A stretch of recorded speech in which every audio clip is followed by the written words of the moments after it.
पाठ 2 गोपाल और मिट्ठू। पाठ प्रस्थान। बच्चों को पशु पक्षियों से विशेष प्रेम होता है। वे उनकी निकटता पाना चाहते हैं। इसी लगाव के कारण बच्चे उन्हें स्वादिष्ट चीजें खिलाते हैं। प्रस्तुत पाठ में लेखक ने गोपाल और मिट्ठू की गहरी दोस्ती का सुंदर चित्रण किया है। बंदरों के तमाशे तो तुमने बहुत देखे होंगे। मदारी के इशारों पर बंदर कैसी कैसी नकलें करता है, उसकी शरारतें भी तुमने देखी होंगी। तुमने उसे घर के कपड़े उठाकर भागते देखा होगा। पर आज हम तुम्हें एक ऐसा हाल सुनाते हैं जिससे मालूम होगा कि बंदर लड़कों से दोस्ती भी कर सकता है।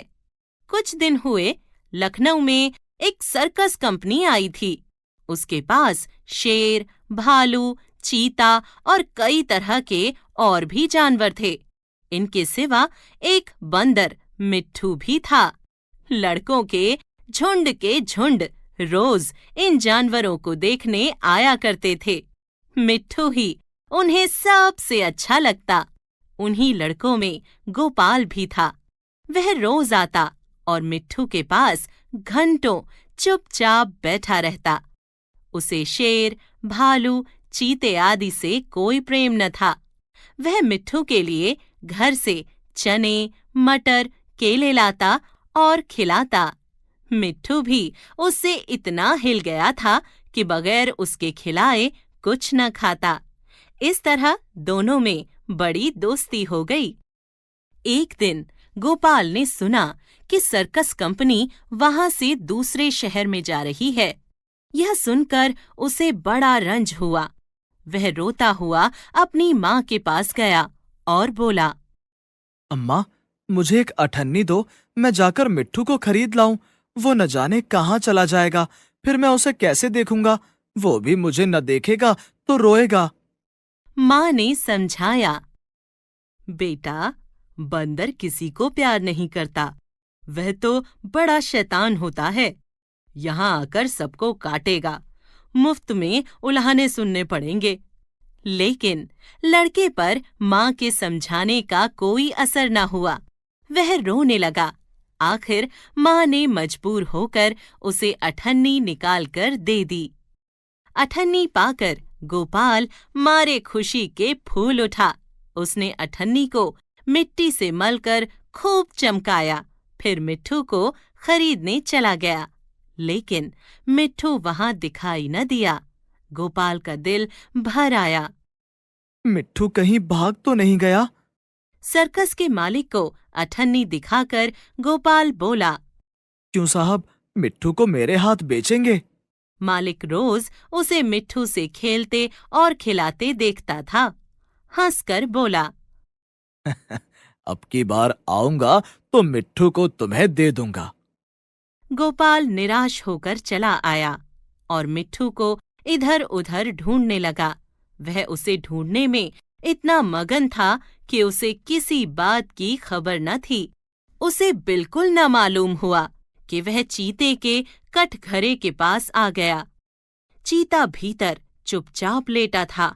गोपाल को कटघरे के पास देखकर उसने पंजा बाहर निकाला और उसे पकड़ने की कोशिश करने लगा।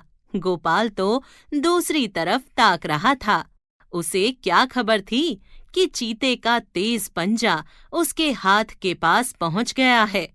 करीब इतना था कि चीता उसका हाथ पकड़कर खींच ले कि तभी मिट्ठू न मालूम कहां से आकर उसके पंजे पर कूद पड़ा और पंजे को दांतों से काटने लगा।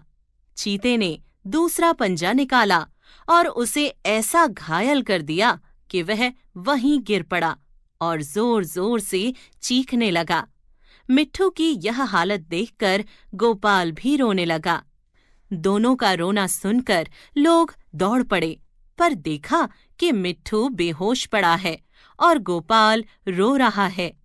मिट्ठू का घाव तुरंत धोया गया और मरहम लगवाया गया। थोड़ी देर में उसे होश आ गया।